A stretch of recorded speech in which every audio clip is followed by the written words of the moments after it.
Rev up your engines!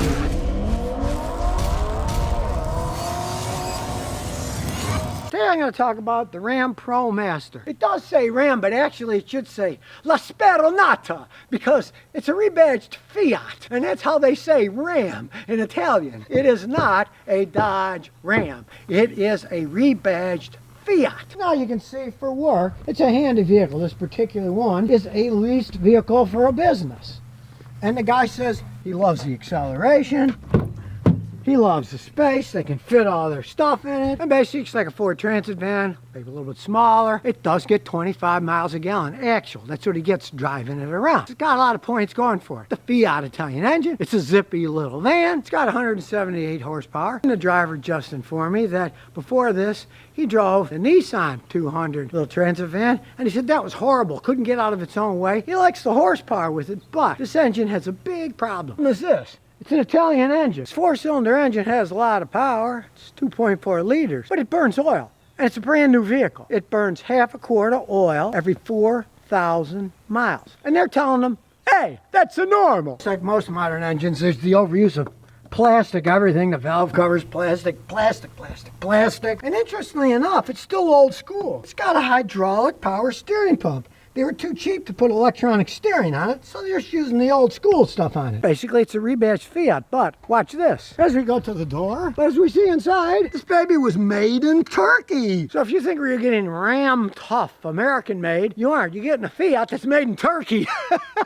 You couldn't get further away from the United States if you tried. Now, this particular one is a leased vehicle. The company that he works for made a smart move. They didn't buy them, they're leasing them. Half a quart of oil an hour every 4,000 miles. Imagine when it gets older what it's going to do. This is a brand new engine, right? It's just that the quality isn't there. They're so into this anti-pollution crap that they use piston rings that are so low tension. They used to be high tension and they sealed well, but now they're low tension. And they are so low tension, they don't keep the oil from mixing with the gasoline and then burning off as it ignites. So it does burn oil. I mean, the driver, he's like me. I expect some decent stuff when I'm buying something that's this expensive. Now, this company just leased it, so yeah, it's not like they own the thing. But still, a philosophical point that you buy a brand new vehicle, you don't expect the thing to be burning oil already with that small amount of miles on it. This 2.4 liter engine, there is a technical service bulletin that you can take these things to the dealer. They change the oil and then they seal the dipstick so you can't mess with anything, and then they see how much oil it burns. And if between 1,000 and 1,500 miles it goes more than halfway down the dipstick, they say that then they will rebuild the engine. But, interestingly enough, in this one, even though it's the same exact engine that's in the TSB, guess what? The dealer refused to even test this because it's not included in the TSB yet. They play by the letter of the law. It's the same engine, you know, and obviously the guy's not lying to me. It burns a quart of oil every 8,000 miles. If you change it every 4, it burns half a quart of oil. And a brand new engine. It shouldn't do it, but, you know, they just say, oh, these engines, they do that. Yeah, because they're not built correctly. At a little over $25,000, you can add a whole bunch of stuff to them. And I always get a kick because I Googled and said, how long are these going to last? And they'll say, well, they should last over 250,000 miles. I don't know what fantasy man is writing these. You're going to go 250,000 miles to this little bitty Fiat engine, but I mean, it's already burning oil. If it ever made it 250,000 miles, you'd probably be pouring oil in it every time you filled the car up, or even worse, probably 2 or 3 quarts every time you filled it up. From my experience with Fiats, it has a lot of space. He even had a friend who lived in one, turned it into a camper and lived in the thing. But listen to this.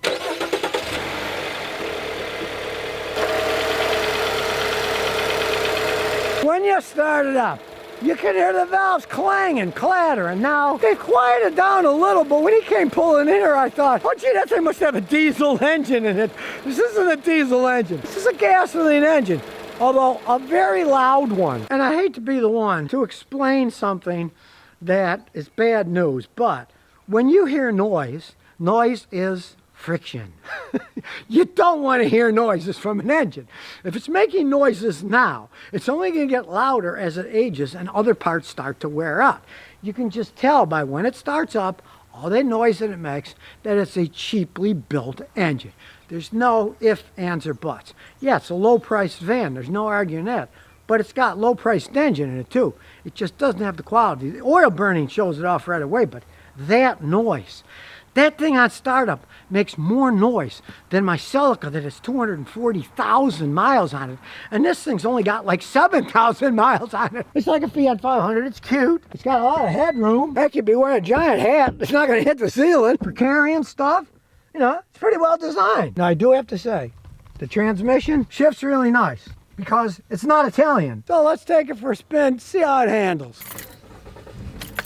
You can really hear that rattling, but I do have to say the transmission is good because it has nothing to do with Fiat in Italy. It is a ZF transmission, the German-Austrian, the ZF 9-speed. There are good transmissions. They're not made by the Italians, they're made by the Germans, and they made them specially for these engines and for this van. It's a very good transmission, which is a great thing, because Italian transmissions are garbage, especially their automatics. And thank goodness, even though it's small, it does have a backup camera. You really need it on one of these vans, man. Now, as I said, this transmission, it's an excellent transmission, and allows this van that can carry a lot to get 25 miles a gallon fully loaded. And the ride really isn't that bad. These are horrible bouncy roads here, but the ride is not that bad. It's pretty comfortable, especially considering that you're in a transit van. Being a transit van, you fill them up with crap, so it's always going to be rattling and things. That's just part of having a transit van. And you can see right now it's averaging 27 miles a gallon. So let's see how it takes off. Not bad for a transit van. It's got some decent pickup to it. You can hear the engine straining, but he is right. It does have a reasonable amount of pickup, and the transmission does shift quite well. And it handles decent for a van, but the fact that it's only got 7,000 miles on it, it's already burning oil, that tells me quality, not number one on the engine list in this baby. But really, the company leased it. They didn't buy it. Smart move. You're not going to one of these things when they're old, when it falls apart, it costs you a fortune. It's under warranty. You just have to remember, you gotta add oil as the oil burns. It's not like a Toyota that you get and drive at 200,000 or 300,000 miles. You're not worried about much of anything. You gotta check the oil and replace it as it burns because they're low quality built engines. They got plenty of zip, but you heard that noise when it started. They're loud already. Imagine when it gets old, it's going to get even louder. And it certainly is going to burn more oil as it ages too. If it's already burning oil when it's only got 7,000 miles on it. So now you know a little bit more about the Italian masquerading as a Ram with an Austrian automatic transmission that was built in Turkey. And if you got a company and you want to lease one, it's under warranty. Just train your drivers to add the oil as it burns out. You might be happy. But as for buying this thing as a long-term personal vehicle, I'd say run for the hills.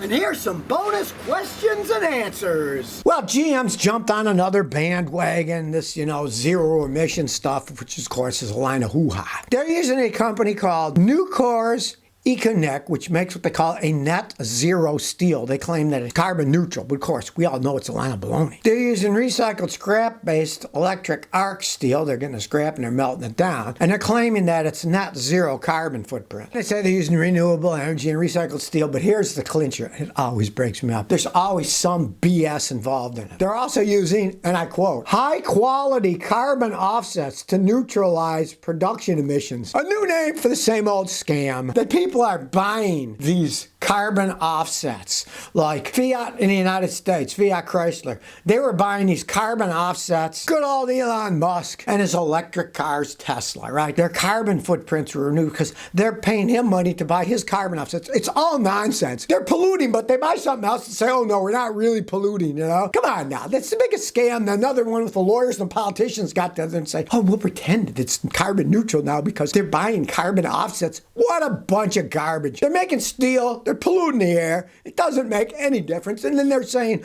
well, we're buying carbon offsets for it. What a bunch of hoo-ha. And then I couldn't resist this one. Because they're not just buying carbon offsets, but they say they are buying high-quality carbon offsets.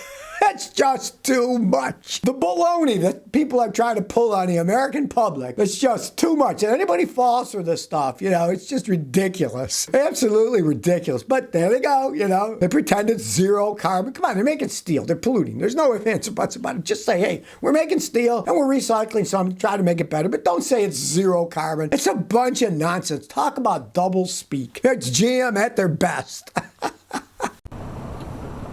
So if you never want to miss another one of my new car repair videos, Remember to ring that bell.